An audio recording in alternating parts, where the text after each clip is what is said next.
Uh, it is time to talk tensioners. Someone asked me about the take-up spring or take-up check spring or tensioner check spring on a sewing machine, and I thought I may as well try to explain the full workings of tensioners. So I have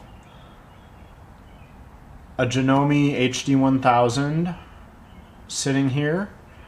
I have the tensioner out of a Singer Simple, one of the Simples I think.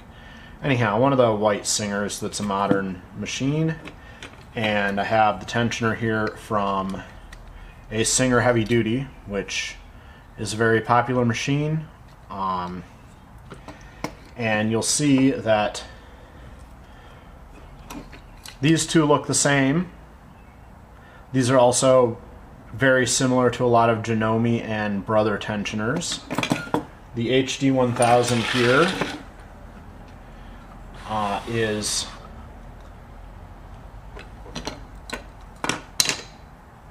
same style. It's just got the tension discs moved on the other side, and then on the bottom is the tension spring like this piece here.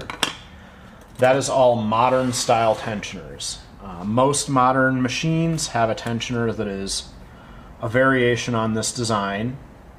Like I said, either the tension discs are on the left or right, dial up top, and then the thread comes through them and goes to the check spring in here under this hook. But these tensioners have the exact same parts as the old round tensioners that came on Singers and a ton of other machines through the 60s, 70s, 80s,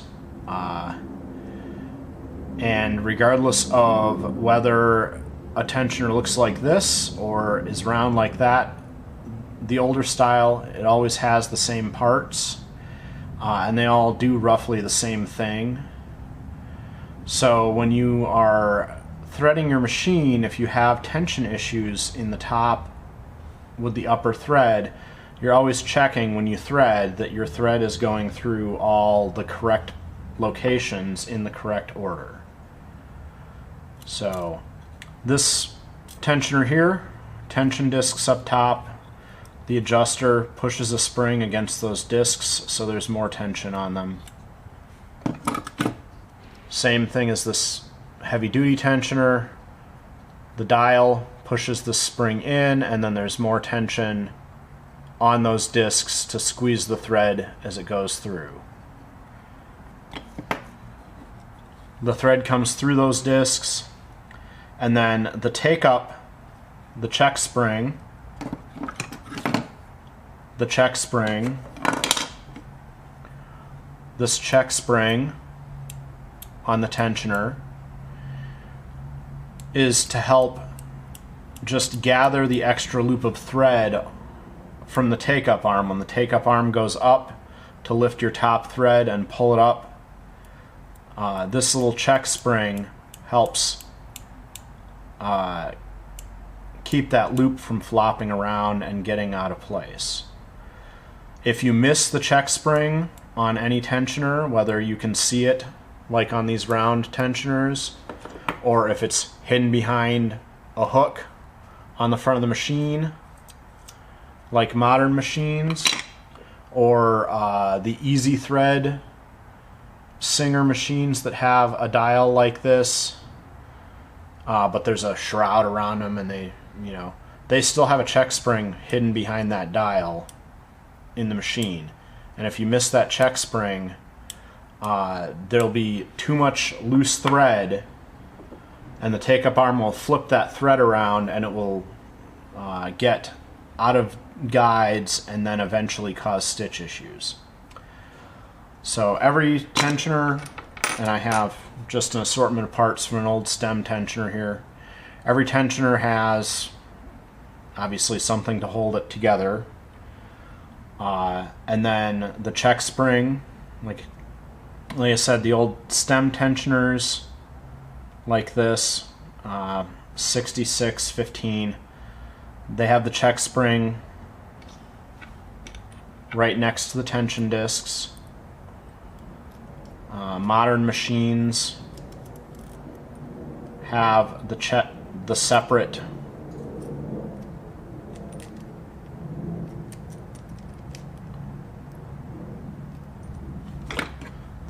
tensioner check take-up spring.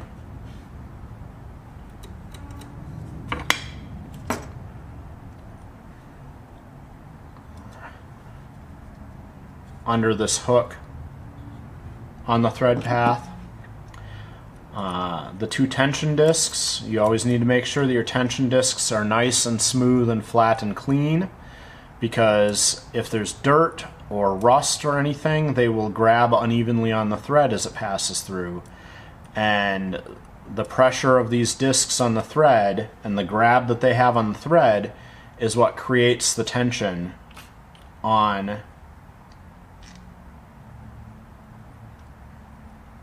your thread, and you need that tension to be even, so these discs have to be smooth. And then there's some sort of a cup. The old stem tensioners have the cross piece in the cup so that there's a pin in the middle that lifts this cup up to release tension on the tensioner. Most modern tensioners have a lever of some kind like this. So we've got the spring there, and then when you lift your presser foot, the lever lifts the two springs apart, or the two spots apart.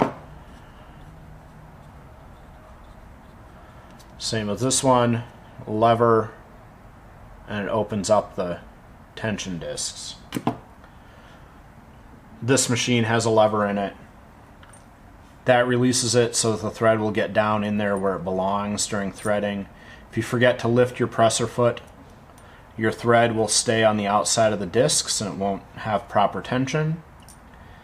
And then the tension spring and the very old stem tensioners, they just have a nut.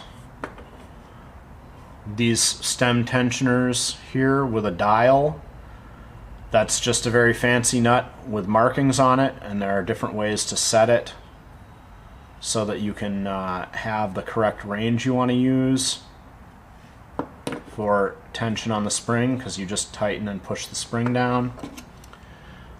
These tensioners, modern ones, or most modern ones, have a dial and it just pushes in on the spring.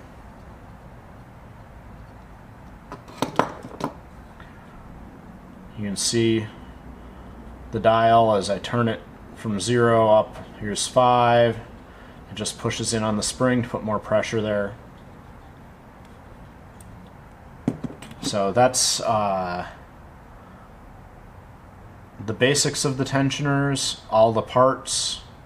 Whenever you find one, if you can figure out where those parts are, then you can usually figure out what order to put them in. And that makes it easier to assemble tensioners you've never seen before.